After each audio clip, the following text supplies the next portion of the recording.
There's no such thing as a tiny testimony. I also grew up being very self-conscious about my testimony. I grew up hearing people's testimonies of like, I was a drug addict for 17 years and went to jail for murder and then became a youth pastor. Wow, I cannot relate in any way, shape, or form.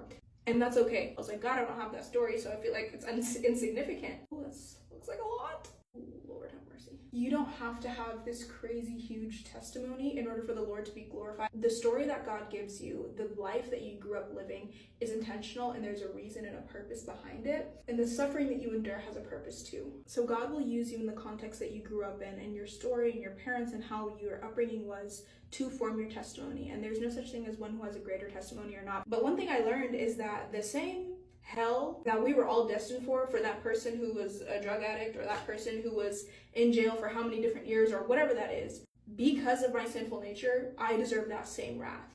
And it was the same exact blood of Jesus that redeemed that person's life and redeemed mine too. So there's no such thing as a greater or less testimony. If anything, we should thank God that God has a purpose and a reason for the way that he's formed us, the way that he's allowed us to live and grow in the context that we grew up in.